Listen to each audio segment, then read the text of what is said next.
Hello friends, welcome to our channel. तो दोस्तों, यहाँ पर हम महाभारत बैच की जीके जीएस की बुकलेट को पढ़ रहे थे, जिसमें कि आज का जो हमारा टॉपिक है वो है भारत का भूगोल। तो देखिए, यहाँ पर आज मैंने क्वेश्चनों का पैटर्न बदला है। यानी अब आपको यहाँ पर क्वेश्चन जो दिखेंगे वो पीपीटी की फॉर्मेट में दिखेंगे। और यहाँ पर एक बदलाव और किया है, जो भी प्रश्न यहाँ पर आज हम कराएंगे उनका एक्सप्लेनेशन भी हम यहाँ पर आज देखने वाले हैं। ठीक है, ऐसा नहीं है कि आज आपको सिर्फ प्रश्न कराए और उनका उत्तर बता के आगे चले गए। आज आपको प्रश्नों का यहाँ पर एक्सप्लेन भी किया जाएगा। ठीक है, तो चलिए आज का ये वीडियो शुरू करते हैं। तो सबसे पहला प्रश्न है यहाँ पर, प्रश्न नंबर 1। 2011 की जनगणना के अनुसार कौन से केंद्र शासित प्रदेश का जनसंख्या घनत्व भारत में सबसे कम है? तो देखिए, जनसंख्या घनत्व यहाँ पर सबसे कम पूछा गया है, किस केंद्र शासित प्रदेश का है? केंद्र शासित प्रदेश यहाँ पर पूछा गया है।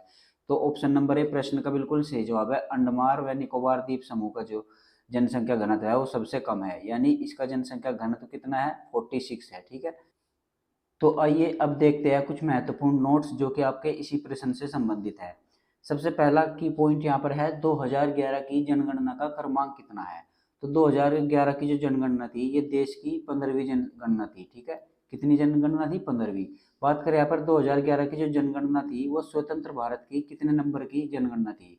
तो स्वतंत्र भारत की जो जनगणना थी ये 2011 वाली, ये 7वें नंबर की जनगणना थी। ठीक है, बात करें यहाँ पर 2011 की जनगणना के आयुक्त कौन थे? तो देखिए, 2011 की जनगणना के आयुक्त या फिर रजिस्ट्रार जो थे वो सीएम चंद्रमौली थे। ठीक है, ये भी आपको ध्यान रखना है, हमेशा प्रश्न आपसे पूछ लिया जाता है।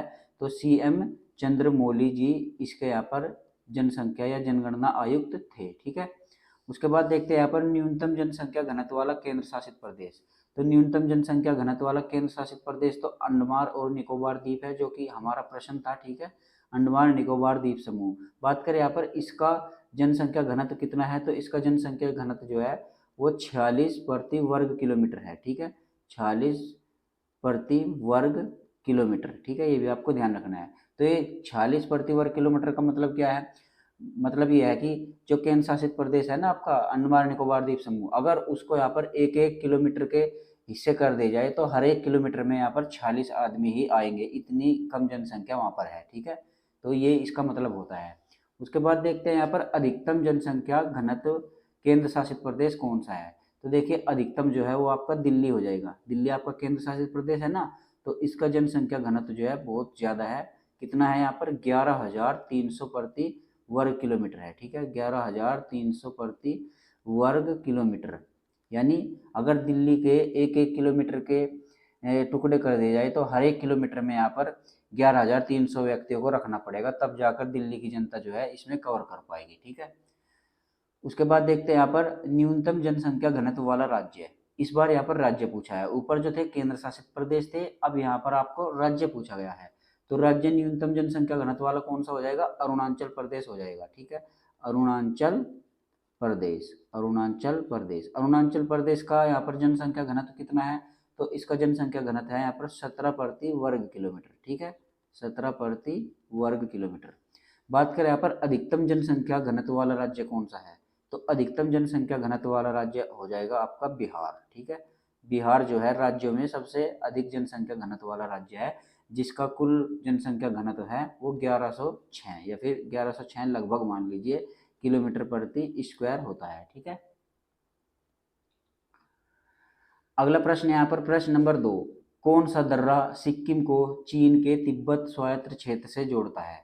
तो देखिए, सिक्किम को चीन के साथ जो जोड़ता है वो आपको हो जाएगा नाथुला दर्रा। ऑप्शन नंबर डी प्रश्न का बिल्कुल सही जवाब है। बात करें यहाँ पर जोजिला दर्रा की, जो जोजिला दर्रा है ये आपका श्रीनगर को लेह से जोड़ता है। ये श्रीनगर और लद्दाख के बीच में स्थित है। ठीक है, तो ये लद्दाख में पाया जाता है जोजिला दर्रा। उसके बाद है यहाँ पर चांगला दर्रा। चांगला दर्रा भी आपका लद्दाख में ही स्थित है। उसके बाद है यहाँ पर अगहिल दर्रा। अगहिल दर्रा भी आपका लद्दाख में ही स्थित है। तो ये तीनों दर्रे जो है ये लद्दाख में स्थित है, लेकिन सिक्किम में जो स्थित दर्रा है वो नाथुला दर्रा हो जाएगा, जो कि आपको सिक्किम को चीन के साथ यानी चीन के तिब्बत के साथ जोड़ता है। तो प्रश्न का सही जवाब हो जाएगा ऑप्शन नंबर डी, नाथुला दर्रा। तो चलिए, सिक्किम से रिलेटेड कुछ महत्वपूर्ण पॉइंट यहाँ पर देख लेते हैं। तो देखिए, यहाँ पर सिक्किम के दर्रे, सिक्किम के दर्रे देखते हैं कौन कौन से हैं। तो देखिए, नाथुला दर्रा ये भी सिक्किम में है, जेलेपला दर्रा ये भी सिक्किम में है, और डोंकिया दर्रा ये भी सिक्किम में है। बात करें यहाँ पर सिक्किम की, तो सिक्किम को जो है 36वें संविधान संशोधन के द्वारा भारत का 22वां राज्य बनाया गया था। और कब बनाया गया था? 1975 ईस्वी में बनाया गया था। ठीक है, आपसे प्रश्न कुछ भी पूछ सकता है, तो यहाँ पर आपको ध्यान रखना है सिक्किम को जो है 36वें संविधान संशोधन 1975 के द्वारा भारत का 22वां राज्य बनाया गया था। बात करें यहाँ पर सिक्किम के मुख्यमंत्री की, तो सिक्किम के जो मुख्यमंत्री है वो हो जाएंगे आपके वर्तमान में प्रेम सिंह तमांग। ठीक है, तो यहाँ पर लिख लीजिए आप प्रेम सिंह तमांग। प्रेम सिंह तमांग जो है सिक्किम के वर्तमान में मुख्यमंत्री जी है। ठीक है, ये आपको ध्यान रखना है। उसके बाद है यहाँ पर सिक्किम के राज्यपाल। तो सिक्किम के वर्तमान राज्यपाल आपके कौन हो जाएंगे? श्री लक्ष्मण प्रसाद, श्री लक्ष्मण प्रसाद आचार्य। ठीक है, श्री लक्ष्मण प्रसाद आचार्य जो है वो सिक्किम के वर्तमान में राज्यपाल है। ठीक है, तो सिक्किम के राज्यपाल वर्तमान में कौन है? श्री लक्ष्मण प्रसाद आचार्य। उसके बाद देखते हैं यहाँ पर सिक्किम की राजधानी। तो सिक्किम की राजधानी क्या हो जाएगी? सिक्किम की राजधानी आपकी हो जाती है गंगटोक। ठीक है, सिक्किम की राजधानी क्या हो जाएगी? गंगटोक। ये भी आपको ध्यान रखनी है। उसके बाद देखते हैं यहाँ पर सिक्किम की लोकसभा सीट। तो सिक्किम में कितनी लोकसभा सीटें हैं? सिक्किम में एक लोकसभा सीट है। बात करें यहाँ पर सिक्किम की राज्यसभा सीट की, तो सिक्किम में एक ही राज्यसभा सीट है। और सिक्किम की विधानसभा सीट अगर आपसे पूछे तो सिक्किम की विधानसभा सीट कितनी हो जाती है? 32 सीट सिक्किम में विधानसभा की है। ठीक है, तो ये इतने पॉइंट भी आपको ध्यान रखने हैं। अगला प्रश्न है यहाँ पर प्रश्न नंबर 3, भारत में निम्नलिखित में से कौन सा मौसम शस्य नहीं है? तो देखिए मौसम के लिहाज से यहाँ पर कृषि पूछी गई है। कृषि जो होती है वो 3 मौसम के आधार पर होती है, जायद की, रबी की और खरीफ की। ठीक है, जायद की फसल, रबी की फसल और खरीफ की फसल, ये आपने सुना होगा। ठीक है, तो ये तीनों यहाँ पर मौसम शस्य भारत में है, लेकिन ये बरचन जो है ये भारत का मौसम शस्य नहीं है। बरचन क्या होता है?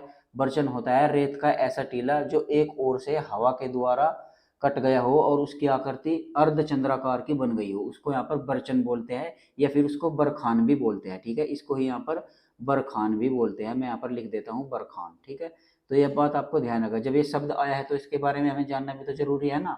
बरचन क्या होता है? रेगिस्तान के अंतर्गत जो बालू के टीले होते हैं, जब उनको हवा एक ओर से काट देती है और उनकी आकृति चंद्राकार यानी कि अर्धचंद्राकार की बन जाती है, तो उनको यहाँ पर बरचन या फिर बरखान कहते हैं। ठीक है, तो चलिए अब देखते हैं यहाँ पर कुछ महत्वपूर्ण पॉइंट्स, जैसे कि ऋतुओं के आधार पर फसल चक्र भारत में क्या है। तो देखिए रबी की फसल, रबी की फसल जो है वो अक्टूबर नवंबर के समय बो दी जाती है। ठीक है, तो रबी की फसल की बुआई कब होती है? अक्टूबर नवंबर के बीच में यहाँ पर बो दी जाती है। और इसकी कटाई कब होती है? अप्रैल और मई में रबी की फसल की जो कटाई हो जाती है अप्रैल और मई में हो जाती है। तो बात करें यहाँ पर रबी की फसल के अंतर्गत कौन कौन सी प्रमुख फसलें आती है, तो देखिए गेहूं जो है रबी की फसल है, जौ भी रबी की फसल है, चना, मटर, सरसों, आलू, ये सभी जो है रबी की फसल के अंतर्गत आती है। ठीक है, उसके बाद देखते हैं पर खरीफ की फसलें। खरीफ की फसलें जो बुआई होती है इनकी, तो जून और जुलाई के समय बो दी जाती है। जैसे कि अभी जून और जुलाई का समय चल रहा था, आपने देखा होगा धान की पौध बोई गई थी और अब इसकी धान की खेती जो है धान को लगाया जा रहा है। ठीक है, तो जून और जुलाई के समय जो है खरीफ की फसलों को बोया जाता है और अक्टूबर नवंबर में ये पक जाते हैं और इनकी कटाई हो जाती है। अक्टूबर नवंबर के आसपास खरीफ की जितनी फसलें होती हैं वे यहाँ पर कट जाती है। खरीफ की फसलों में मुख्य फसलें कौन कौन सी है, तो धान हो गया, धान को यहाँ पर चावल बोलते हैं ना, धान, बाजरा, मक्का, कपास, जूट और मूंगफली, ये सभी जो है ये खरीफ की फसलें हैं और ये अक्टूबर नवंबर के आसपास यहाँ पर पककर तैयार हो जाती है और काट ली जाती है। उसके बाद यहाँ पर जायद की फसल, तो जायद की फसल जो है ये मार्च और अप्रैल के आसपास बोई जाती है और जून में यहाँ पर इसको काट लिया जाता है। इसके अंतर्गत कौन कौन सी फसलें आती है, तो देखिए तरबूज, खीरा, ककड़ी और सूरजमुखी, ये सभी फसलें जो है जायद की फसल के अंतर्गत आती है। तो चलिए अगला प्रश्न यहाँ पर देखते हैं, प्रश्न नंबर 4, जायद की फसल खालिस्तान ऋतु के दौरान होती है, यानी जायद की फसल किस ऋतु में होती है। तो देखिए जायद की फसल जो है वो जून के माह में यहाँ पर पककर तैयार हो जाती है और काट ली जाती है। कौन कौन सी होती है? खीरा, ककड़ी, तरबूज, ये होते हैं ना। तो ये किस ऋतु में पककर तैयार होती है? अभी जून के महीने में, और जून में क्या पड़ती है? गर्मी। ठीक है, तो यानी ग्रीष्म ऋतु।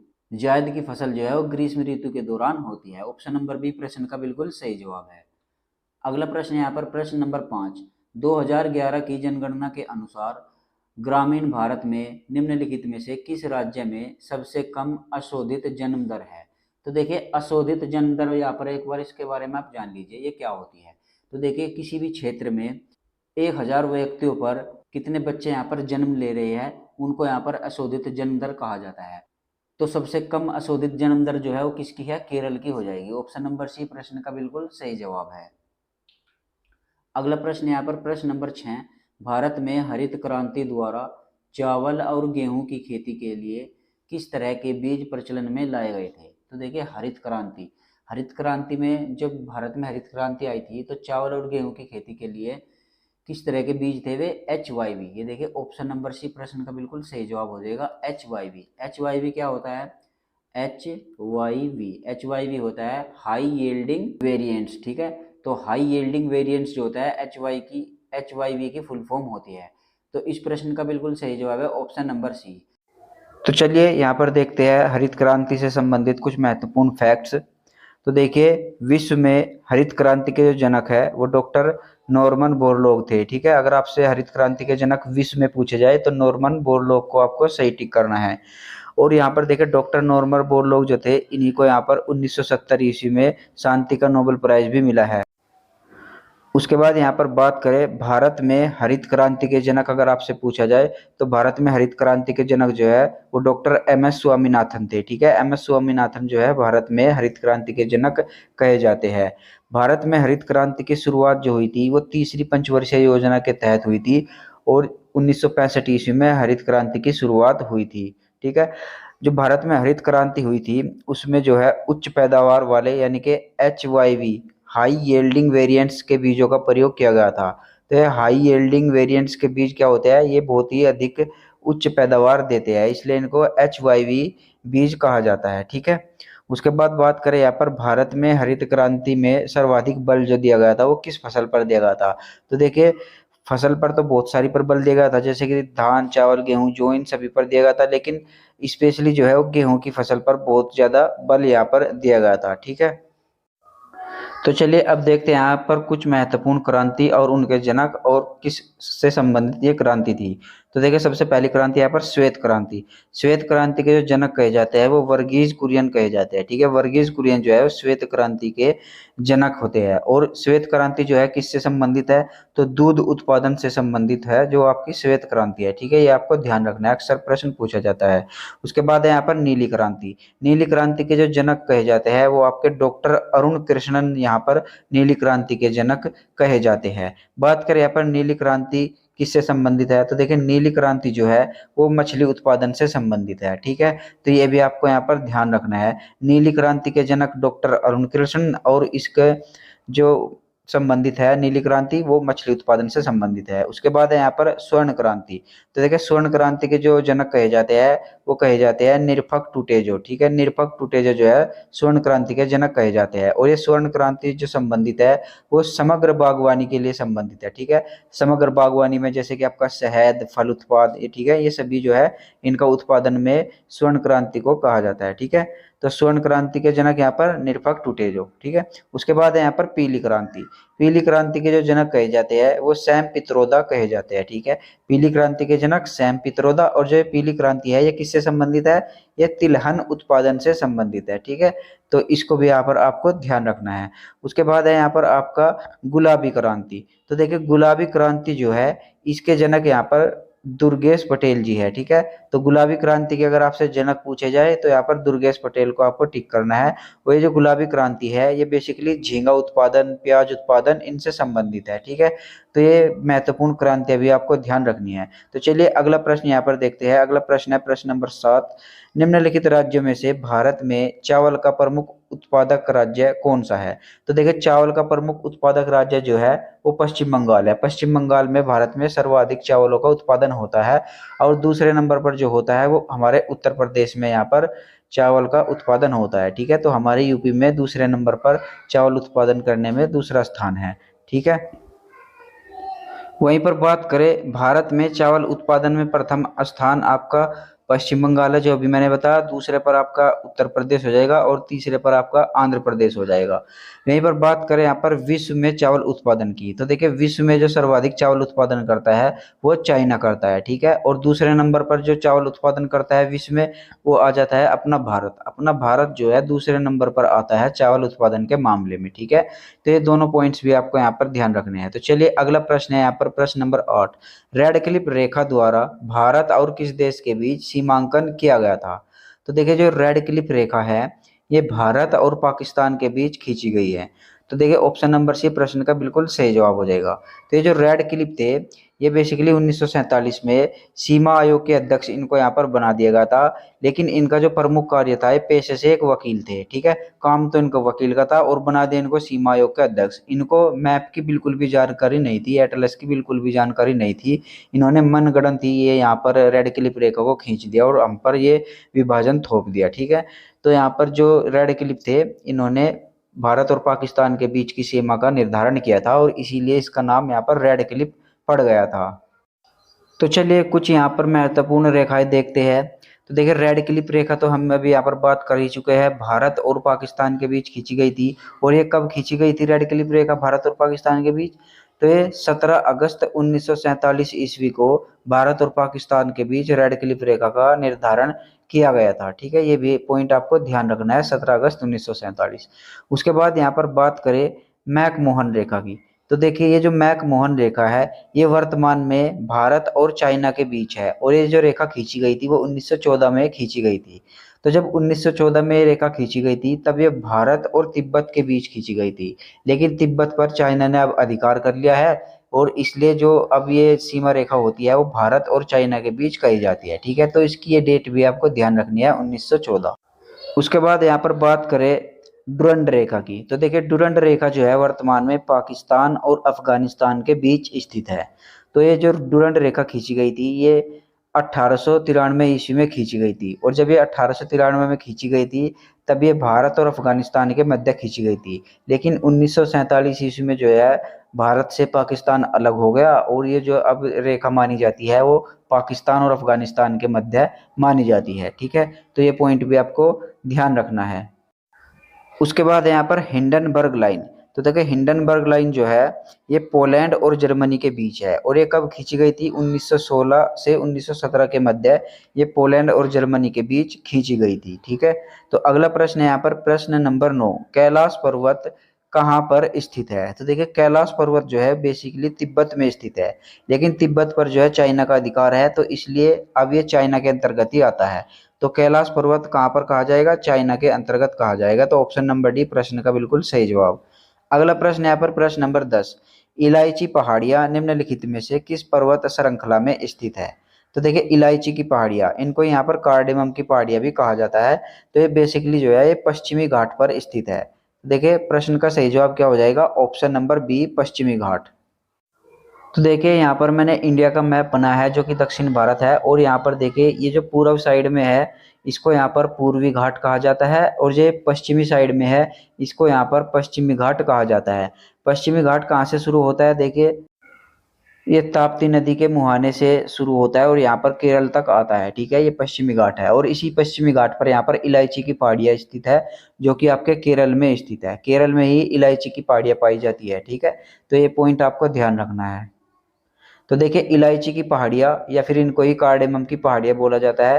बेसिकली ये केरल में स्थित है और इन पहाड़ियों पर इलायची के अलावा यहाँ पर चाय, कॉफी, सागौन और बांस इनकी यहाँ पर अच्छी मात्रा में उत्पादन इनका होता है। तो देखिए यहाँ पर इंडिया का मैप लगाया हुआ है और ये ग्रे कलर में है। देखिए ये पूर्वी घाट है और ये यहाँ पर पश्चिमी घाट है, ठीक है। तो पश्चिमी घाट देखिए ताप्ती नदी के मुहाने से यहाँ पर शुरू होता है और यहाँ पर केरल तक ये आता है, ठीक है। तो इनको भी आपको ध्यान रखना है।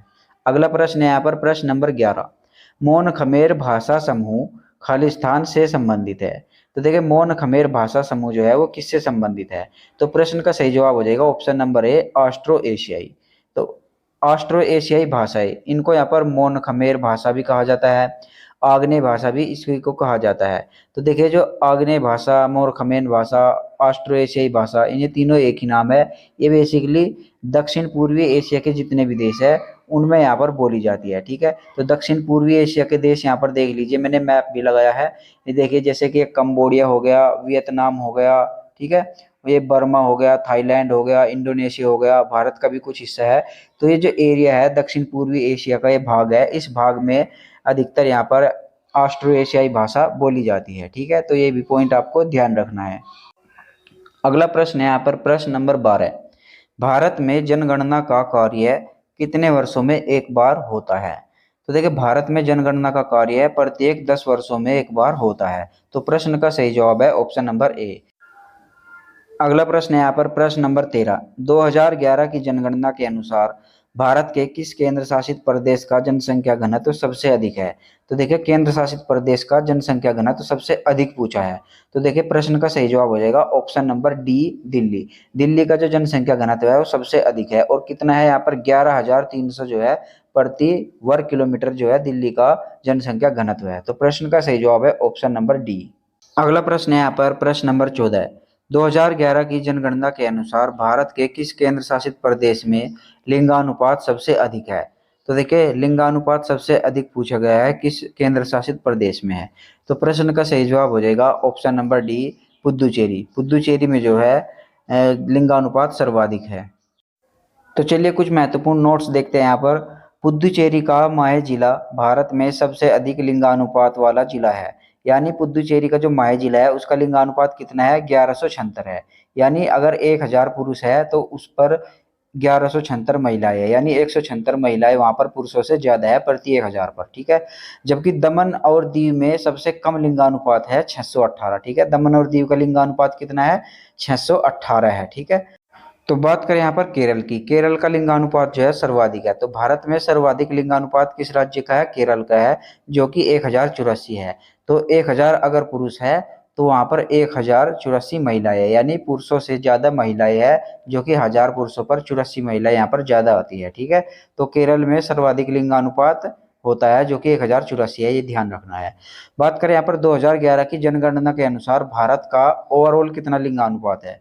तो देखिए ओवरऑल अगर यहाँ पर औसतन देखा जाए तो भारत में जो लिंगानुपात है वो 943 का है। ठीक है, अगला प्रश्न है यहाँ पर प्रश्न नंबर 15, 2011 की जनगणना के अनुसार भारत में जनसंख्या घनत्व कितना है? तो देखिए भारत का ओवरऑल जनसंख्या घनत्व यहाँ पर पूछा गया है। तो ऑप्शन नंबर सी प्रश्न का बिल्कुल सही जवाब हो जाएगा। 382 प्रति वर्ग किलोमीटर जो है भारत का जनसंख्या घनत्व है। यानी अगर पूरे भारत को एक एक किलोमीटर के एरिया में बांट दिया जाए तो हर 1 किलोमीटर में यहाँ पर 382 व्यक्ति आ सकते हैं। ठीक है, तो इसका मतलब यहाँ पर ये होता है। ठीक है, तो प्रश्न का सही जवाब है ऑप्शन नंबर सी, 382 प्रति वर्ग किलोमीटर।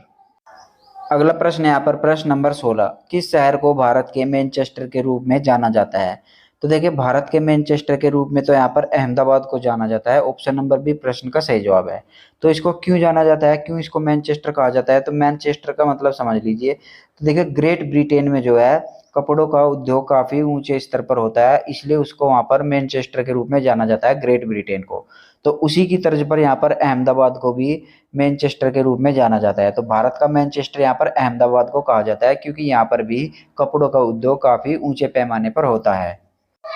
तो देखिए कुछ महत्वपूर्ण मैनचेस्टर देखते हैं यहाँ पर। विश्व का मैनचेस्टर किसको कहते हैं? तो विश्व का मैनचेस्टर ग्रेट ब्रिटेन को यहाँ पर कहते हैं। ठीक है, ग्रेट ब्रिटेन को विश्व का मैनचेस्टर कहा जाता है। ठीक है, ग्रेट ब्रिटेन। उसके बाद यहाँ पर भारत का मैनचेस्टर, तो भारत का मैनचेस्टर तो मैंने अभी आपको करा ही दिया।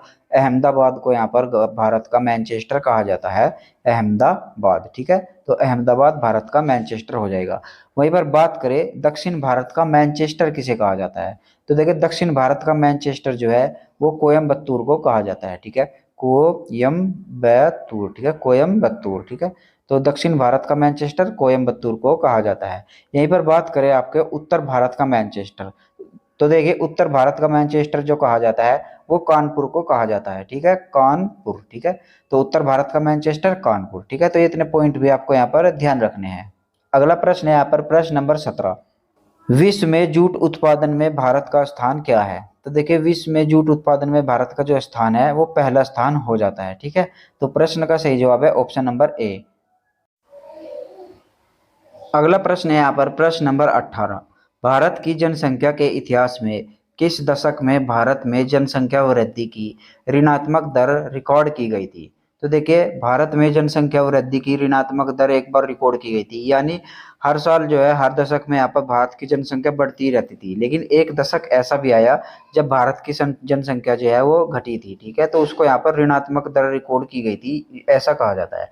तो देखिए, इस प्रश्न का सही जवाब जो है वो ऑप्शन नंबर ए हो जाएगा। 1911 से 1921 के बीच का जो दशक था, इसमें भारत की जनसंख्या की जो वृद्धि की गई थी वो ऋणात्मक रिकॉर्ड की गई थी, यानी यहाँ पर जनसंख्या की वृद्धि नहीं हुई थी बल्कि कमी हुई थी। तो क्यों हुई थी कमी? क्योंकि इस समय पर जो है अकाल भी पड़ गया था और कई महामारी भी आ गई थी, जैसे कि मलेरिया और चेचक।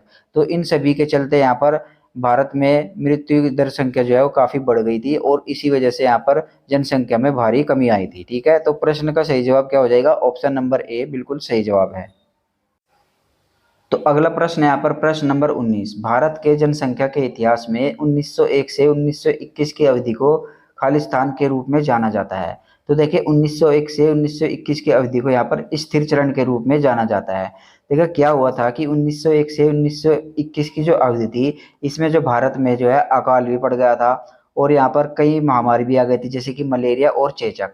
इन सभी के चलते जो है भारत आर्थिक रूप से ग्रो नहीं कर पाया था, आर्थिक स्थिति उसकी कमजोर हो गई थी, न कि बढ़ी थी।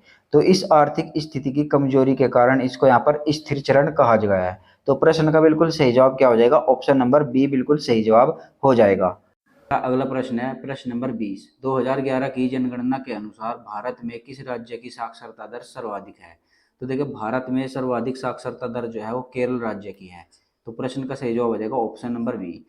बात करें यहाँ पर केरल में कितने प्रतिशत लोग यहाँ पर साक्षर है, तो 94% लोग यहाँ पर साक्षर है। ठीक है, तो केरल में सर्वाधिक साक्षरता दर है पूरे भारत में, चाहे वो आपसे राज्यों में पूछे या फिर केंद्र शासित प्रदेशों में पूछे, सभी में यहाँ पर जो है केरल सबसे ऊंचे पायदान पर है शिक्षा के मामले में। ठीक है, तो प्रश्न का सही जवाब हो जाएगा ऑप्शन नंबर बी। बात करें यहाँ पर भारत में सर्वाधिक पढ़ा लिखा समुदाय कौन सा है, तो भारत में सर्वाधिक साक्षर समुदाय कौन सा है? जैन है। ठीक है, तो चलिए अगला प्रश्न यहाँ पर देखते हैं प्रश्न नंबर 21। 2011 की जनगणना के अनुसार भारत की साक्षरता दर कितनी है? तो देखिए, इस बार यहाँ पर भारत की साक्षरता दर यहाँ पर आपसे पूछी है, तो भारत की साक्षरता दर जो है वो है 74.04। ठीक है, 74.04% जो है भारत की ओवरऑल साक्षरता दर है। तो प्रश्न का सही जवाब हो जाएगा ऑप्शन नंबर ए। बात करें यहाँ पर 2011 की जनगणना के अनुसार पुरुषों की कितनी साक्षरता दर थी, तो देखिए पुरुष जो थे 2011 की जनगणना के अनुसार वे थे आपके 82.14। तो 82.14 जो है पुरुष साक्षरता दर थी। और यहीं पर महिलाओं की अगर आपसे पूछे महिलाएं कितनी थी 2011 की जनगणना के अनुसार महिलाएं कितनी शिक्षित थी, तो महिलाएं आपकी हो जाती है यहाँ पर 65.46। 65.46 जो है ये इतनी महिला साक्षरता दर थी 2011 की जनगणना के अनुसार। ठीक है, तो चलिए अगला प्रश्न यहाँ पर देखते हैं प्रश्न नंबर 22। विश्व की आबादी में भारत का कितना हिस्सा है? तो देखिए, विश्व में जितनी भी जनसंख्या होती है पूरे विश्व में, उसकी टोटल विश्व की जनसंख्या का कितना प्रतिशत जो है भारत के अंदर है? तो टोटल विश्व की जनसंख्या का 17.7% जो है केवल भारत में ही जनसंख्या रहती है। ठीक है, तो इस प्रश्न का सही जवाब है ऑप्शन नंबर डी। अगला प्रश्न यहाँ पर प्रश्न नंबर 23। भारत में पहली समकालिक जनगणना कब आयोजित की गई थी? तो देखिए पहली समकालिक जनगणना जो थी वो 17 फरवरी 1881 ईस्वी को की गई थी। 17 फरवरी 1881 ईस्वी को पहली जनगणना समकालिक जनगणना की गई थी। ठीक है, तो ये आपको ध्यान रखना है, समकालिक जनगणना। ठीक है, और अगर आपसे यहाँ पर पूछ लिया जाए कि पहली समकालिक जनगणना जो थी जो 1881 में हुई थी, इस समय जनगणना आयुक्त कौन थे, तो इस समय जनगणना आयुक्त जो थे वो थे प्लावन। डब्ल्यू सी प्लावन जो थे इस समय जनगणना आयुक्त थे, इन्होंने ही ये जनगणना यहाँ पर कराई थी। तो प्रश्न का सही जवाब हो जाएगा 1881। बात करें यहाँ पर भारतीय जनगणना का पिता किसे कहा जाता है, तो देखिए भारतीय जनगणना का पिता, भारतीय जनगणना का पिता है, तो भारतीय जनगणना का पितामह हेनरी वाल्टर को कहा जाता है।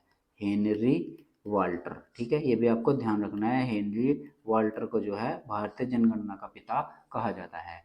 तो चलिए अगला प्रश्न यहाँ पर देखते हैं, प्रश्न नंबर 24। 2011 की जनगणना के अनुसार भारत के किस राज्य का जनसंख्या घनत्व सबसे कम है? तो देखिए ये प्रश्न यहाँ पर फिर से आ गया है। अरुणाचल प्रदेश का जो जनसंख्या घनत्व है वो 2011 की जनगणना के अनुसार सर्वाधिक कम है। तो इसका जनसंख्या घनत्व कितना है? इसका जनसंख्या घनत्व है 17 प्रति वर्ग किलोमीटर। ठीक है, 17 प्रति वर्ग किलोमीटर स्क्वायर, यानी 1 किलोमीटर स्क्वायर में यहाँ पर 17 व्यक्ति आ सकते हैं। कुल इतना यहाँ पर इसका जनसंख्या घनत्व है। तो प्रश्न का सही जवाब है ऑप्शन नंबर सी। अगला प्रश्न यहाँ पर प्रश्न नंबर 25। भारत में सबसे अधिक आबादी वाला राज्य कौन सा है? तो देखिए भारत में सबसे अधिक आबादी वाला राज्य अपना उत्तर प्रदेश है। ठीक है, ये तो आप सभी को पता ही होगा। अगर आपसे पूछ लिया जाए कि भारत में ऐसा कौन सा राज्य है जो उत्तर प्रदेश के बाद दूसरे स्थान पर जनसंख्या के मामले में आता है, तो आपको हो जाएगा महाराष्ट्र। ठीक है, ये महाराष्ट्र आपको ध्यान रखना है। पहले पर यूपी है, दूसरे पर महाराष्ट्र है। उसके बाद बात करें यहाँ पर सबसे कम जनसंख्या वाला राज्य कौन सा है, तो देखिए सबसे कम जनसंख्या वाला राज्य जो है वो आपका हो जाएगा सिक्किम। ठीक है, ये भी आपको ध्यान रखना है, सबसे कम जो है सिक्किम राज्य है। सिक्किम में जो है सर्वाधिक कम जनसंख्या है और सर्वाधिक जनसंख्या हमारे उत्तर प्रदेश में है। ठीक है, ये भी बातें आपको दोनों ध्यान रखनी है। उसके बाद यहाँ पर बात करें वर्तमान में यूपी के जो राज्यपाल है वो कौन है? यूपी के जो राज्यपाल है वो हो जाएगा आनंदीबेन पटेल। ठीक है, ये भी आपको ध्यान रखना है। बात करें यहाँ पर सीएम की, यूपी के सीएम कौन है? तो यूपी के सीएम यहाँ पर हो जाएंगे आपके सीएम योगी। ठीक है, ये तो आप सभी को मालूम ही होगा, सीएम योगी जो है वर्तमान में उत्तर प्रदेश के मुख्यमंत्री है। राजधानी भी आपको इसकी मालूम होगी, राजधानी इसकी लखनऊ है। ठीक है, राजधानी क्या हो जाएगी यूपी की? लखनऊ। लखनऊ। उसके बाद यहाँ पर बात करेंगे इसका राष्ट्रीय पक्षी क्या है? यूपी का राजकीय पक्षी जो हो जाएगा वो हो जाएगा आपका सारस। ठीक है, ये भी आपको ध्यान रखना है, सारस। उसके बाद बात करें यहाँ पर राष्ट्रीय इसका पशु क्या हो जाएगा? यूपी का राष्ट्रीय पशु जो हो जाएगा वो हो जाएगा बारहसिंगा। ठीक है, बारहसिंगा। बारहसिंगा जो है उत्तर प्रदेश का राजकीय पशु है। उसके बाद यहाँ पर राजकीय वृक्ष आपसे पूछे, राजकीय वृक्ष, अगर आपसे राजकीय वृक्ष यहाँ पर पूछे यूपी का राजकीय वृक्ष आपसे पूछे तो हो जाता है अशोक। ठीक है, ये भी आपको ध्यान रखना है, राजकीय वृक्ष अशोक हो जाएगा। उसके बाद यहाँ पर राजकीय पुष्प पूछे, यूपी का राजकीय पुष्प आपसे पूछे, ठीक है, तो पुष्प यूपी का आपका क्या हो जाएगा? पलाश का हो जाएगा। ठीक है, पलाश। यूपी के राजकीय पुष्प का नाम क्या है? पलाश। बात करें यहाँ पर यूपी का जो राजकीय पुष्प है पलाश, इसका वैज्ञानिक नाम क्या है? तो देखिए इसका वैज्ञानिक नाम जो है ब्यूटिया, ब्यूटिया, ब्यूटिया मोनोस्पर्म। ठीक है, ब्यूटिया मोनोस्पर्म, मोनोस्पर्म। ठीक है, तो ये इतनी बात यहाँ पर आपको ध्यान रखनी है। तो इस प्रश्न का सही जवाब क्या हो जाएगा? ऑप्शन नंबर सी हो जाएगा। तो चलिए अगला प्रश्न यहाँ पर देखते हैं। अगला प्रश्न यहाँ पर प्रश्न नंबर 26। रबी की फसलें किस ऋतु में बोई जाती है? तो देखिए रबी की फसलें में कौन कौन सी फसलें आती है, जैसे कि गेहूं, चना, जौ, मटर, सरसों। तो देखिए किस समय बोई जाती है? ये अक्टूबर नवंबर के आसपास बोई जाती है। और अक्टूबर नवंबर के आसपास कौन सी ऋतु चल जाती है? शीत ऋतु यहाँ पर शुरू हो जाती है। तो प्रश्न का सही जवाब है ऑप्शन नंबर बी। बात करें यहाँ पर ऋतुओं के आधार पर फसल चक्र जो है वो कैसे है, देखिए इधर मैंने यहाँ पर रबी, खरीफ, जायद और ये किस किस समय बोई जाती है और किस समय ये काटी जाती है और कौन कौन सी फसलें इनके अंतर्गत आती है। तो देखिए सबसे पहले रबी की फसल देखते हैं। रबी की फसल जो है ये अक्टूबर नवंबर के आसपास बोई जाती है और अप्रैल और मई में ये फसल पक जाती है, उस समय इनको यहाँ पर काट लिया जाता है। अप्रैल और मई में ये फसल कट जाती है। और रबी की फसलों के अंतर्गत कौन कौन सी प्रमुख फसलें आती है, जैसे कि आपका गेहूँ हो गया, जौ, चना, मटर, सरसों, आलू, ये सभी जो है रबी की फसलों के अंतर्गत आती है। ठीक है, उसके बाद यहाँ पर खरीफ की फसल। खरीफ की फसल यहाँ पर जून जुलाई के आसपास बोई जाती है, जैसे कि अभी जून जुलाई चल रहा है, इसमें अभी यहाँ पर खरीफ की फसलें बोई जा रही है। और ये देखिए फसलें पक कर तैयार कब हो जाएगी? अक्टूबर नवंबर के आसपास ये पक जाएगी और यहाँ पर इनको काट लिया जाएगा। और इन फसलों के अंतर्गत कौन कौन से आते हैं, जैसे कि धान, बाजरा, मक्का, कपास, जूट, मूंगफली। ठीक है, हमारे एरिया में तो यहाँ पर अभी धान की बुआई जो है काफ़ी ज़ोरों पर है। ठीक है, तो इससे आप ध्यान रख सकते हैं, धान जो है ये खरीफ की फसल के अंतर्गत आता है। उसके बाद यहाँ पर जायद की फसल। जायद की फसल का बुआई समय है जो मार्च और अप्रैल में यहाँ पर ये बो दी जाती है और जून माह में यहाँ पर काट ली जाती है। तो जायद की फसल के अंतर्गत प्रमुख फसलें कौन कौन सी है, जैसे कि तरबूज, खीरा, ककड़ी, सूरजमुखी, ये जायद की फसलों के अंतर्गत आती है। उम्मीद है ये टेबल आपकी समझ में आ गया होगा। तो चलिए अगला प्रश्न यहाँ पर देखते हैं। अगला प्रश्न यहाँ पर प्रश्न नंबर 27, कोलार की खदानें किस भारतीय राज्य से संबंधित है? तो देखिए कोलार की खदानें जो है वो भारतीय राज्य कर्नाटक से संबंधित है। आपने कोलार गोल्ड माइन का नाम सुना होगा, किस फिल्म में सुना है बताइए आप? केजीएफ में आपने देखा होगा, केजीएफ के फिल्म के 2 भाग आ गए ना, तो दोनों के दोनों भाग इसी कोलार माइन के ऊपर ही यहाँ पर है। तो ये कर्नाटक में स्थित है। प्रश्न का सही जवाब हो जाएगा ऑप्शन नंबर डी। अगला प्रश्न यहाँ पर प्रश्न नंबर 28, दक्षिण रेलवे जोन का मुख्यालय कहाँ स्थित है? तो देखिए दक्षिण रेलवे जोन का मुख्यालय यहाँ पर चेन्नई में स्थित हो जाएगा। बात करें यहाँ पर पश्चिम रेलवे जोन की, तो देखिए पश्चिम रेलवे जोन जो हो जाएगा वो आपको होता है चर्च गेट में, और चर्च गेट कहाँ पर पड़ता है? मुंबई में पड़ता है। ठीक है, तो पश्चिम रेलवे, चर्च गेट, मुंबई। बात करें यहाँ पर उत्तर रेलवे की, उत्तर रेलवे जोन कहाँ पर है? आपका दिल्ली में स्थित है। उसके बाद यहाँ पर पूर्वी रेलवे जोन, तो पूर्वी रेलवे जोन यहाँ पर कहाँ पर पड़ता है? आपका कोलकाता में पड़ता है।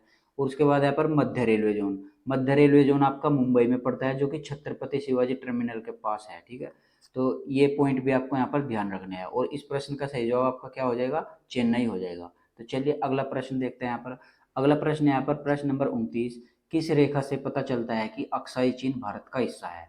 तो देखिए अक्साई चीन के संबंध में यहाँ पर 2 रेखाएं होती है, जिसमें कि आपकी एक है जॉनसन सीमा रेखा और एक है आपकी मैकडोनाल्ड रेखा। तो देखिए जॉनसन सीमा रेखा जो है इसके तहत तो जो अक्साई चीन है वो भारत का हिस्सा है, लेकिन इस जॉनसन सीमा रेखा को जो है वो चाइना नहीं मानता है। तो चाइना कौन सी रेखा को मानता है? चाइना मानता है यहाँ पर मैकडोनाल्ड सीमा रेखा को। तो मैकडोनाल्ड सीमा रेखा के तहत जो अक्साई चीन है वो चीन का हिस्सा है, और जॉनसन सीमा रेखा के तहत जो अक्साई चीन है वो भारत का हिस्सा है।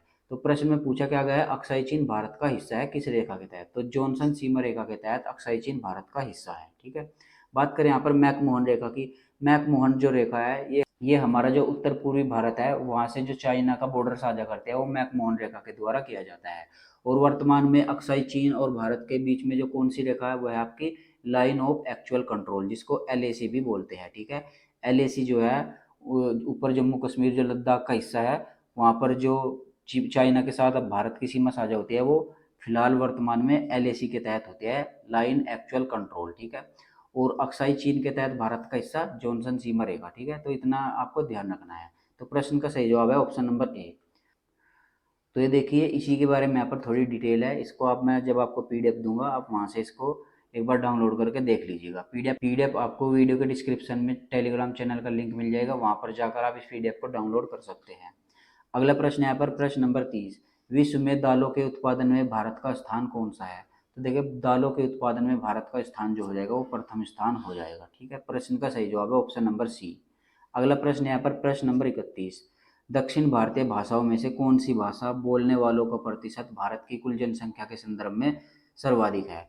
तो देखिए दक्षिण भारतीय भाषाओं में जो सर्वाधिक भाषा बोली जाती है वो तेलुगु भाषा बोली जाती है। और ये जो तेलुगु है ये भारत में बोले जाने वाली तीसरी सर्वाधिक भाषा है। तो भारत में सर्वाधिक भाषा कौन सी बोली जाती है? देखिए पहले नंबर पे तो जो बोली जाती है वो आपकी हिंदी हो जाएगी। ठीक है, हिंदी आपकी जो है भारत में सर्वाधिक भाषा बोली जाती है। और दूसरे नंबर पर आपकी जो भाषा बोली जाती है वो आपकी बांग्ला बोली जाती है। ठीक है, बांग्ला भाषा जो है दूसरे नंबर पर बोली जाती है। यही तीसरे नंबर पर आता है आपकी तेलुगु भाषा का। तेलुगु भाषा जो है ये तीसरे नंबर पर आती है जो कि भारत में सर्वाधिक बोली जाती है। तो देखिए यहाँ पर थोड़ी डिटेल भी लिखी गई है। भारत का संविधान 4 प्रमुख साहित्यिक भाषाओं को स्वीकार करता है। ये तमिल, तेलुगु, मलयालम और कन्नड़, यानी ये जो चारों भाषाएं ये साहित्यिक भाषाओं के अंतर्गत भी आती है। और ये जो भाषाएं है ये द्रविड़ परिवार की है। ठीक है, द्रविड़ भाषा परिवार जो है उसके अंतर्गत ये आती है। तो द्रविड़ भाषा परिवार के अंतर्गत जो सबसे पुरानी भाषा है वो आपकी तमिल भाषा है। ये भी पॉइंट आपको ध्यान रखना है। भारत में सर्वाधिक बोले जाने वाली भाषा हिंदी, बांग्ला, तेलुगु। ठीक है, ये मैंने आपको अभी बताई दिया इनका क्रम। अगला प्रश्न यहाँ पर प्रश्न नंबर 32, भारत में सबसे कम जनसंख्या वाला राज्य कौन सा है? तो देखिए सिक्किम जो है भारत में सबसे कम जनसंख्या वाला राज्य है। बात करें यहाँ पर क्षेत्रफल की दृष्टि से, तो क्षेत्रफल की दृष्टि से सबसे छोटा राज्य जो है वो आपका गोवा हो जाता है। तो इस प्रश्न का सही जवाब हो जाएगा ऑप्शन नंबर बी। तो देखिए 1872 ईस्वी में लॉर्ड मेयो के समय भारत में पहली गैर समकालिक जनगणना की गई थी। ठीक है, आपसे मैंने भी यहाँ पर पीछे प्रश्न भी आया था, समकालिक जनगणना 1881 में शुरू हुई थी और गैर समकालिक जनगणना अगर आपसे पूछ लिया जाए तो वो 1872 में शुरू हुई थी। ठीक है, तो ये दोनों पॉइंट आपको ध्यान रखने हैं। भारत का सबसे छोटा राज्य भौगोलिक दृष्टि से मैंने अभी आपको गोवा बता ही दिया है। अगला प्रश्न यहाँ पर प्रश्न नंबर 33, निम्न में से कौन सा धान्य का उदाहरण है? तो देखिए धान्य फसल जो है आपकी गेहूं हो जाएगी। प्रश्न का सही जवाब है ऑप्शन नंबर बी। तो देखिए वनस्पति विज्ञान के अनुसार फसलों का वर्गीकरण कैसे करते हैं, यहाँ पर देख लीजिए कुछ पॉइंट्स हैं, मैं आपको इनको करा देता हूँ। तो देखिए धान्य फसलें कौन कौन सी होती है? चावल, गेहूं, मक्का, बाजरा, ज्वार, जौ, ये आपकी धान्य फसलें हैं। उसके बाद यहाँ पर बाजरा फसलें में देखिए बाजरा आएगा, फोक्सटेल आएगा, कोडो आएगा, लिटिल बाजरा आएगा और फिंगर बाजरा आएगा, ये बाजरा के अंतर्गत आती है। उसके बाद यहाँ पर दलहन फसलों के अंतर्गत, देखिए दलहन फसलें उनको बोलते हैं जिनसे हम यहाँ पर दाल भी बना सकते हैं। तो देखिए जैसे कि चने की हम दाल बना सकते हैं, नहीं चने की दाल बोलते हैं, ठीक है, देखे भी होगे आपने। तो चना, मटर, अरहर, सोयाबीन, काला चना, मूंग, राजमा, लोबिया, मसूर और घोड़ा चना, ये सभी जो है दलहन फसलों के अंतर्गत आती है।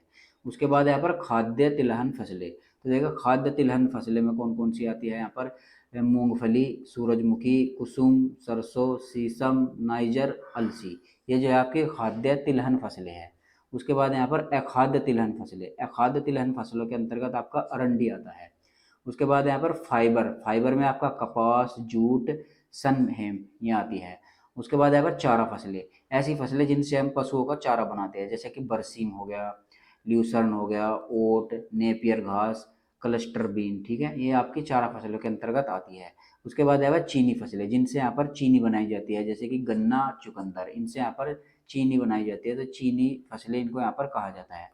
उसके बाद यहाँ पर कंद फसलों के अंतर्गत आलू, टेपिकोआ, ये आते हैं। उसके बाद यहाँ पर औषधीय फसलों के अंतर्गत इसबगोल, ब्राह्मी, अश्वगंधा, सफ़ेद मूसली, ये सभी आपकी औषधि होती है, जो कि आपको पंसारी की दुकान पर मिल जाएगी। उसके बाद यहाँ पर सुगंधित फसलों के अंतर्गत लेमन ग्रास, पुदीना, खस, सिटोनेला और तुलसी, ये सभी आपकी सुगंधित फसलें हैं। ठीक है, तो चलिए अगला प्रश्न यहाँ पर प्रश्न नंबर 34, भारत में किस केंद्र शासित प्रदेश की साक्षरता दर सर्वाधिक है? तो सर्वाधिक साक्षरता दर वाला केंद्र शासित प्रदेश कौन सा हो जाएगा आपका? लक्षद्वीप हो जाएगा। ठीक है, लक्षद्वीप जो है वो सर्वाधिक साक्षर है केंद्र शासित प्रदेशों के अंतर्गत। उसके बाद यहाँ पर देखिए कुछ पॉइंट्स है। 2011 की जनगणना के अनुसार सबसे कम साक्षरता दर वाला केंद्र शासित प्रदेश जो है वो दादरा एवं नगर हवेली है। ठीक है, दादरा एवं नगर हवेली की साक्षरता दर जो है वो 77.24% है। उसके बाद देखिए यहाँ पर 2011 की जनगणना के अनुसार 92.28% साक्षरता दर वाला जो केंद्र शासित प्रदेश है वो लक्षद्वीप है। ठीक है, तो ये दोनों पॉइंट ध्यान रखने हैं। अगला प्रश्न यहाँ पर प्रश्न नंबर 35, निम्नलिखित में से कौन सा भारत में परवाल द्वीपों का एक उदाहरण है? तो देखिए परवाल द्वीपों का जो उदाहरण हो जाएगा वो आपका लक्षद्वीप हो जाएगा। ठीक है, बात करें यहाँ पर विश्व में ऐसा कौन सा देश है जो परवाल भित्तियों के द्वारा निर्मित है? तो ऑस्ट्रेलिया यहाँ पर परवाल भित्तियों के द्वारा निर्मित है। ठीक है, तो ये पॉइंट आपको ध्यान रखना है, ऑस्ट्रेलिया। उसके बाद बात करें यहाँ पर अगले प्रश्न की। अगला प्रश्न यहाँ पर 2011 की जनगणना के अनुसार भारत की महिला साक्षरता दर कितनी है? तो देखिए 2011 की जनगणना के अनुसार भारत की महिला साक्षरता दर जो है वो लगभग 65.5% है। प्रश्न का सही जवाब है ऑप्शन नंबर डी। अगला प्रश्न यहाँ पर प्रश्न नंबर 37, निम्न में से भारत का सबसे दक्षिण बिंदु कौन सा है? तो देखिए भारत का सबसे दक्षिणी बिंदु जो है वो इंदिरा पॉइंट है। ठीक है, इंदिरा पॉइंट जो है इस प्रश्न का बिल्कुल सही जवाब है। देखिए यहाँ पर कुछ महत्वपूर्ण पॉइंट्स लिखे हुए हैं। भारत का सबसे उत्तरी बिंदु जो है वो हिमालय में पूर्वी काराकोरम पर्वत श्रेणी में इंद्राकोल है। तो भारत का सबसे उत्तरी बिंदु कौन है? इंद्राकोल, जो कि सियाचिन ग्लेशियर के पास है। ठीक है, तो ये भी ध्यान रखना है। उसके बाद है गुहार मोती, जो है भारत का सबसे पश्चिमी बिंदु है। भारत का सबसे पश्चिमी बिंदु गुहार मोती है। यह गुजरात के कच्छ जिले में स्थित एक छोटा सा गाँव है। ठीक है, गुहार मोती एक छोटा सा गाँव है जो कि गुजरात के कच्छ जिले में स्थित है। उसके बाद देखें यहाँ पर भारत का सबसे पूर्वी बिंदु, भारत का सर्व पूर्वी बिंदु जो है वो किबिथु है। ये एक गांव है जो कि अरुणाचल प्रदेश में पड़ता है। ठीक है, उसके बाद देखें यहाँ पर देश का सबसे दक्षिणी बिंदु जो है वो इंदिरा पॉइंट है, जो कि निकोबार द्वीप समूह पर है और जो कि 6 डिग्री 4 मिनट उत्तरी अक्षांश पर स्थित है। बात करें यहाँ पर इंदिरा पॉइंट जो है वो ग्रेट निकोबार द्वीप पर कैंप बेल में स्थित है। उसके बाद देखिए यहाँ पर भारतीय संघ का सबसे दक्षिणी बिंदु इंदिरा पॉइंट है, जिसे पिग्मेलियन पॉइंट या फिर पार्सन पॉइंट के नाम से भी जाना जाता है। तो देखिए इंदिरा पॉइंट जो है इसको पहले यहाँ पर पिग्मेलियन पॉइंट और पार्सन पॉइंट के नाम से जाना जाता है, लेकिन एक बार यहाँ पर इंदिरा गांधी घूमने के लिए चली गई, उन्होंने यहाँ का दौरा किया और इन्होंने इसका नाम बदलकर इंदिरा पॉइंट रख दिया था। ठीक है, तो चलिए अगला प्रश्न देखते हैं। यहाँ पर अगला प्रश्न है प्रश्न नंबर 38। निम्न में से कौन सी जोड़ी रबी फसलों का सबसे अच्छा वर्णन करती है? तो देखिए रबी की फसलों के अंतर्गत जौ, गेहूं, मटर, चना, सरसों ये आते हैं। तो प्रश्न का सही जवाब क्या हो जाएगा? ऑप्शन नंबर सी, गेहूं और जौ रबी की फसल के अंतर्गत आते हैं। अगला प्रश्न यहाँ पर प्रश्न नंबर 39। जनगणना 2011 के अनुसार उत्तर प्रदेश के निम्नलिखित में से कौन से जिले में साक्षरता दर सर्वाधिक है? तो देखिए सबसे साक्षर जिला जो है उत्तर प्रदेश का वो हो जाएगा जीबी नगर, मतलब गौतम बुद्ध नगर इसको कहते हैं। सबसे न्यूनतम साक्षरता दर वाला जिला कौन सा है उत्तर प्रदेश का? वो हो जाएगा श्रावस्ती। तो देखिए क्या कमाल की बात है, गौतम बुद्ध ने सर्वाधिक उपदेश अपने श्रावस्ती में ही दिए सबको ज्ञान देने के लिए, लेकिन फिर भी यहाँ के लोग आज के सबसे अशिक्षित है, यानी कि सबसे नीचे रैंक पर आते हैं शिक्षा के मामले में। ठीक है, तो ये ध्यान रखना है आपको। प्रश्न नंबर 39 का सही जवाब हो जाएगा ऑप्शन नंबर बी। अगला प्रश्न यहाँ पर प्रश्न नंबर 40। उस बिंदु को क्या कहा जाता है जहाँ भूकंप के दौरान ऊर्जा का निष्कासन होता है? तो देखिए भूकंप के दौरान जब ऊर्जा का निष्कासन होता है उसको यहाँ पर अवकेंद्र कहा जाता है। और जब ये ऊर्जा निष्कासित होकर धरातल तक पहुंचती है तो धरातल पर जब ये तरंगे आकर टकराती है भूकंप की तो उसको बोलते हैं अधिकेंद्र। ठीक है, तो ये भी आपको ध्यान रखना है। तो इस प्रश्न का सही जवाब है ऑप्शन नंबर डी। अगला प्रश्न यहाँ पर प्रश्न नंबर 41। निम्न में से कौन सी श्रृंखला एक छोर पर लद्दाख को कश्मीर की घाटी और चिनाब नदी से अलग करती है और हिमाचल प्रदेश क्षेत्र में स्पीति से किन्नौर को अलग करती है? तो देखिए ये हो जाएगा आपका जास्कर श्रेणी। इस प्रश्न का बिल्कुल सही जवाब हो जाएगा। जास्कर श्रेणी जो है वो लद्दाख को कश्मीर की घाटी और चिनाब नदी से अलग करती है और हिमाचल प्रदेश के क्षेत्र जो स्पीति है उसको किन्नौर से अलग करती है, ये जास्कर श्रृंखला। तो ऑप्शन नंबर सी प्रश्न का सही जवाब है। अगला प्रश्न यहाँ पर प्रश्न नंबर 42। भारत के कौन से राज्य में सबसे अधिक सिंचित क्षेत्र है? तो देखिए सबसे अधिक सिंचित क्षेत्र जो है वो भारत के पंजाब राज्य में है, क्योंकि यहाँ पर बहुत ही नदियाँ हैं, जैसे कि 5 नदियों का समूह इसको कहा जाता है। पंजाब को 5 नदियों का आब, इसीलिए इसको पंजाब कहा जाता है। तो यहाँ पर नदियों की संख्या ज़्यादा है, इसलिए यहाँ की भूमि जो है वो अधिक सिंचित है। तो प्रश्न का सही जवाब हो जाएगा ऑप्शन नंबर डी। अगला प्रश्न यहाँ पर प्रश्न नंबर 43। बनिहाल रेलवे सुरंग कहाँ स्थित है? तो देखिए बनिहाल रेलवे सुरंग जो है वो पीर पंजाल रेल रेंज के अंतर्गत आती है, जो कि आपका जम्मू कश्मीर में पड़ता है। तो प्रश्न का सही जवाब है ऑप्शन नंबर डी। अगला प्रश्न यहाँ पर प्रश्न नंबर 44। जारवा किस क्षेत्र के आदिवासियों की एक जाति है? तो देखिए जारवा, सोमपेन ये जो जनजाति है ये अंडमान निकोबार द्वीप समूह की जनजाति है। तो प्रश्न का सही जवाब है ऑप्शन नंबर डी। तो मैं देखिए दूसरी भी यहाँ पर लिख देता हूँ, सोमपेन। सोमपेन भी जो है वो यहीं की जनजाति है। ठीक है, सोमपेन, जारवा ये दोनों अंडमान निकोबार द्वीप समूह की जनजाति है। अगला प्रश्न यहाँ पर प्रश्न नंबर 45। जोग जलप्रपात निम्न में से किस भारतीय राज्य में स्थित है? तो देखिए जोग या फिर गरसोप्पा जलप्रपात इसी को कहते हैं, ये भारत के कर्नाटक राज्य में स्थित है, जो कि शरावती नदी पर स्थित है। शरावती नदी पर ये जलप्रपात स्थित है। तो प्रश्न का सही जवाब है ऑप्शन नंबर बी। अगला प्रश्न यहाँ पर प्रश्न नंबर 46। बहुत अधिक नमी और भारी वर्षा वाली गर्म उष्ण कटिबंधीय स्थिति किस फसल के लिए अनुकूल जलवायु है? तो देखिए जूट की फसल के लिए अनुकूल है। प्रश्न का सही जवाब हो जाएगा ऑप्शन नंबर डी। अगला प्रश्न यहाँ पर प्रश्न नंबर 47। मोनाजाइट रेत से निकला थोरियम खालिस्तान चट्टानों के विघटन से निर्मित है।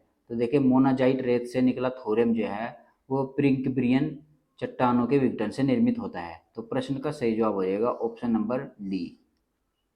अगला प्रश्न यहाँ पर प्रश्न नंबर 48। बिरहोर वन्य आदिवासी है जो परंपरागत रूप से खानाबदोश है, वे मुख्यतः निम्न में से किस भारतीय राज्य में स्थित है? तो देखिए बिरहोम एक आदिवासी जनजाति है जिनका मुख्य उद्देश्य सिर्फ खाना है, अपना पेट भरना है, कुछ और उनसे डेवलपमेंट से उनको कोई लेना देना नहीं है, सड़कें बने इससे कोई लेना देना नहीं है, हवाई जहाज उड़े, गाड़ियाँ चले, कोई मतलब नहीं है उनको, सिर्फ अपना खाने से मतलब है, खाना पीना पेट भरना। ठीक है, तो ये जो बिरहोर जनजाति है ये झारखंड राज्य में स्थित है। कुछ जनजाति जो है ये छत्तीसगढ़ में भी स्थित होती है। ठीक है, तो ऑप्शन के अकॉर्डिंग यहाँ पर प्रश्न का सही जवाब ऑप्शन नंबर ए हो जाएगा, झारखंड। अगला प्रश्न यहाँ पर प्रश्न नंबर 49। निम्नलिखित में से कौन सा भारत का सबसे स्थिर पठार है? तो भारत का सबसे स्थिर पठार हो जाएगा यहाँ पर दक्कन का पठार। ऑप्शन नंबर सी प्रश्न का बिल्कुल सही जवाब है। अगला प्रश्न यहाँ पर प्रश्न नंबर 50। भारत में कौन सा राज्य नारियल का सबसे बड़ा उत्पादक है? तो देखिए नारियल का सबसे बड़ा उत्पादक राज्य यहाँ पर केरल हो जाएगा। ऑप्शन नंबर ए प्रश्न का बिल्कुल सही जवाब है। अगला प्रश्न यहाँ पर प्रश्न नंबर 51। शहरी आबादी के मामले में दुनिया के देशों में शीर्ष से भारत की श्रेणी कितनी है? तो देखिए विश्व में जनसंख्या के मामले में भारत की रैंक यहाँ पर पूछी गई है। तो देखिए 2011 की जनगणना के अनुसार तो भारत की रैंक थी दूसरी, लेकिन हाल ही में एक रिपोर्ट आई है जिसमें भारत ने चीन को भी पछाड़ दिया है और अब सर्वाधिक जनसंख्या वाला देश जो है वो भारत हो गया है पहले नंबर पर, और दूसरे नंबर पर चाइना जा चुका है। तो प्रश्न के अकॉर्डिंग इस प्रश्न का जो सही जवाब करेंगे वो ऑप्शन नंबर ए करेंगे 2011 की जनगणना के अनुसार। अगला प्रश्न यहाँ पर प्रश्न नंबर 22, नीलगिरी पर्वत निम्नलिखित में से किस प्रकार के पर्वत का प्रतिनिधित्व करता है? तो देखिए नीलगिरी पर्वत जो है ये फोल्ट पर्वत के प्रतिनिधित्व करता है। ऑप्शन नंबर सी प्रश्न का बिल्कुल सही जवाब है।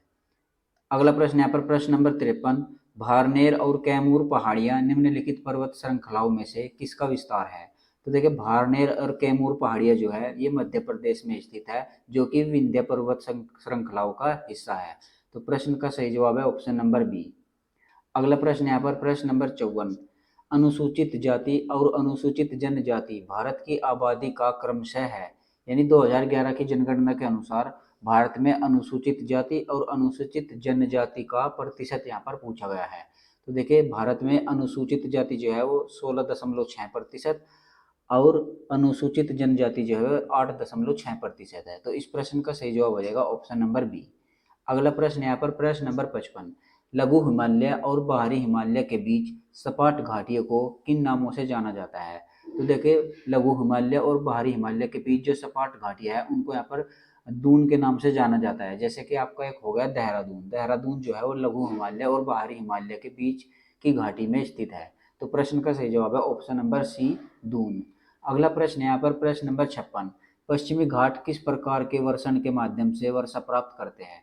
तो देखिए पश्चिमी घाट जो है ये अरब सागर पर स्थित है, अरब सागर के तट पर स्थित है और ये पर्वतीय वर्षा के माध्यम से वर्षा प्राप्त करते हैं। तो प्रश्न का सही जवाब है ऑप्शन नंबर सी। अगला प्रश्न यहाँ पर प्रश्न नंबर 57, इलायची या फिर कार्डेमम पहाड़ियाँ किस पर्वत श्रृंखला में स्थित है? तो देखिए इलायची की पहाड़ियाँ या फिर कार्डेमम की पहाड़ियाँ जो है ये केरल में स्थित है और ये पश्चिमी घाट पर स्थित है। प्रश्न का सही जवाब हो जाएगा ऑप्शन नंबर सी। अगला प्रश्न यहाँ पर प्रश्न नंबर 58, एम एस स्वामीनाथन को किसके जनक के रूप में जाना जाता है? तो एम एस स्वामीनाथन को भारत में हरित क्रांति के जनक के रूप में जाना जाता है। प्रश्न का सही जवाब है ऑप्शन नंबर ए। अगला प्रश्न यहाँ पर प्रश्न नंबर 59, गारो पहाड़ियाँ निम्नलिखित में से कहाँ स्थित है? तो देखिए गारो, खासी, जयंतिया ये तीन पहाड़ियाँ हैं। ये तीनों पहाड़ियाँ कहाँ पर है? मेघालय में स्थित है, गारो, खासी, जयंतिया। ठीक है, तो प्रश्न का सही जवाब है ऑप्शन नंबर बी। अगला प्रश्न यहाँ पर प्रश्न नंबर 60, गंगा नदी निम्नलिखित में से किस राज्य से होकर नहीं बहती? तो देखिए गंगा नदी बिहार से बहती है, पश्चिम बंगाल से बहती है, उत्तराखंड से बहती है, लेकिन अरुणाचल प्रदेश से यहाँ पर गंगा नदी नहीं बहती। तो प्रश्न का सही जवाब हो जाएगा ऑप्शन नंबर सी। अरुणाचल प्रदेश से कौन सी नदी बहती है? तो ब्रह्मपुत्र नदी जो है अरुणाचल प्रदेश से होकर बहती है। ठीक है, तो इस प्रश्न का सही जवाब क्या हो जाएगा? Option number C. अगला प्रश्न यहाँ पर प्रश्न नंबर 61, भारत के किस राज्य में प्रति हेक्टेयर गन्ने का उत्पादन उच्चतम है? तो देखिए प्रति हेक्टेयर पूछ ले या फिर ओवरऑल पूछ ले, सर्वाधिक गन्ने का उत्पादन जो है वो हमारा उत्तर प्रदेश ही करता है। ऑप्शन नंबर ए प्रश्न का बिल्कुल सही जवाब है। अगला प्रश्न यहाँ पर प्रश्न number 62, Kalakot thermal power station किस भारतीय राज्य में स्थित है? तो देखिए कालाकोट जो है ये जम्मू कश्मीर के एक शहर का नाम है और इसी के नाम पर यहाँ पर पड़ा है कालाकोट थर्मल पावर स्टेशन। ये आपका जम्मू कश्मीर में स्थित है। प्रश्न का सही जवाब है ऑप्शन नंबर डी। अगला प्रश्न यहाँ पर प्रश्न नंबर 63, धौलागिरी शिखर का दूसरा नाम क्या है? तो देखिए धौलागिरी शिखर का जो दूसरा नाम है वो है श्वेत पर्वत। ऑप्शन नंबर सी प्रश्न का सही जवाब है। अगला प्रश्न यहाँ पर प्रश्न नंबर 64, कोरिंगा ग्रान वन कहाँ पाए जाते हैं? तो देखिए कोरिंगा ग्रान वन जो पाए जाते हैं ये आपके आंध्र प्रदेश में पाए जाते हैं। ऑप्शन नंबर डी प्रश्न का बिल्कुल सही जवाब है। अगला प्रश्न यहाँ पर प्रश्न नंबर 65, निम्नलिखित राज्यों में से किस राज्य का भारत में जूट उत्पादन का प्रतिशत सबसे अधिक है? तो देखिए भारत में जूट उत्पादन में जो सर्वाधिक ऊंचा स्थान है वो हमारे पश्चिम बंगाल का है। ऑप्शन नंबर डी प्रश्न का बिल्कुल सही जवाब है। पश्चिम बंगाल जो है जूट का उत्पादन सर्वाधिक करता है, पहले नंबर पर यह बना हुआ है। अगला प्रश्न यहाँ पर प्रश्न नंबर 66, कौन सी नदी हैदराबाद शहर से होकर बहती है?